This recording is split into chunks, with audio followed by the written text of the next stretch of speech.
Who is more responsible for the people that died in episode 1 of Attack on Titan? The Titan shifters like Reiner and Bertholdt, or the military that brainwashed them as children into launching the attack? Also, if Levi wanted to, would it have been ethical to force Erwin into taking the Titan serum? It looked like Erwin wanted to die, but giving him the Colossal Titan could have been better for the sake of humanity, which was one of Erwin's core beliefs. Lastly, was it okay for Eren to activate the rumbling? If you haven't seen the manga ending, I will give a quick spoiler warning here. In the manga, Eren explains that he will kill 80% of the world population with the rumbling. He was doing this to protect his loved ones, but did he go too far? In this video, I will talk about all of these moral dilemmas and the gray areas for each situation. A lot of these situations are subjective, so I will be giving some of my opinion for them.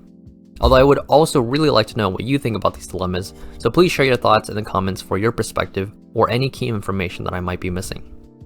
In Season 1, we see the Colossal Titan and Armored Titan break open the walls. This attack leads to the other Titans getting into the walls, which ends up in the death of Eren's mom, as well as thousands of other people.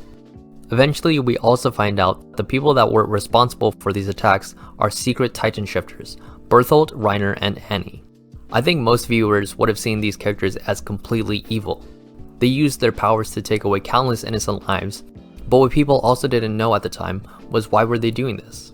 Much later in the story, the author gives us an answer. These Titan shifters were part of a team called the Warrior Unit. Each of its members were children given powers of the Titans. But since they were so young, they were also very easy to indoctrinate and brainwash. Most Marleyans saw the people inside the walls as the island devils. In Willy Tybur's declaration of war, he even says that he wants the Eldians to be eradicated. All of these racist and violent viewpoints were all crammed into the minds of the kids like Bertholdt, Reiner, and Annie. That's why it was easy for them to attack the walls. While it is true that these Titan shifters carried out the attack and killed people in episode 1, the military that forced them to become weapons are at least equally responsible for the lives that were taken. Another morally gray situation is whether or not it would have been ethical to force Erwin into receiving the Colossal Titan. When Levi is on the rooftop with a Titan serum, he has the option to either give it to Armin or Erwin. Initially, Levi tries to give it to Erwin, but he pulls his hand away, which makes him think that Erwin wants to continue to die. But what if Levi ignored this and gave it to Erwin anyways? In my opinion, I think in a way, Erwin might actually support this decision. I say this because a consistent belief and motivation of Erwin is to do anything it takes for the survival of humanity. And keeping Erwin alive would have arguably been more beneficial for humanity than keeping Armin alive. He shows this belief when he loses his arm, when he launches his final attack against the Beast Titan, and also with the countless scouts that he sacrificed, like when he made a diversion of people to save Eren from Reiner. So throughout the series, Erwin has demonstrated that he will sacrifice anything to protect humanity.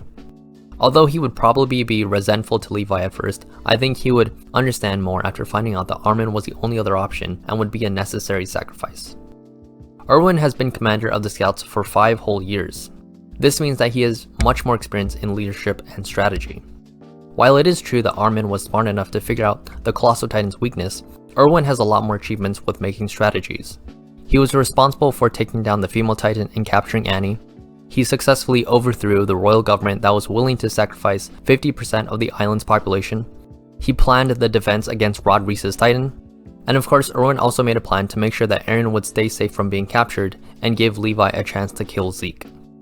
However, I think it still makes sense in the story for Erwin to not want the Titan serum because before the rooftop scene, Levi told Erwin to give up on his dreams and die. So he could have just been really tired and not want to keep going anymore. Finally, is it morally acceptable for Eren to kill 80% of the world population with a rumbling? This situation with Eren is very similar to something called the trolley dilemma. Imagine that there is a trolley going down a track, but it can't be stopped. Ahead of the trolley is 2 separate tracks. One has 5 people, and the other only has 1. If you were in control of the trolley's path, which would you choose? And what if instead in a different situation, that one person was one of your closest loved ones? Would your answer still stay the same, or would you choose to sacrifice the 5 other people? This is similar to the choice that Eren has, except that instead of 5 people, he sacrifices 80% of the world. It's understandable that Eren wants to protect his loved ones, but in the process he also kills millions of innocent civilians, and most of them aren't even in the military that are trying to attack the island. So did Eren go too far? And if he didn't use the rumbling, what could he have done instead? Personally, I think 80% is way too much, but I also can't think of any alternative solution for the story's ending. And yeah, that's all I have to say about the anime. I've really enjoyed watching Attack on Titan since 2013, but I'm not a huge fan of the ending. Also, please don't forget to leave your thoughts in the comments below about the situations I described. And thank you for watching.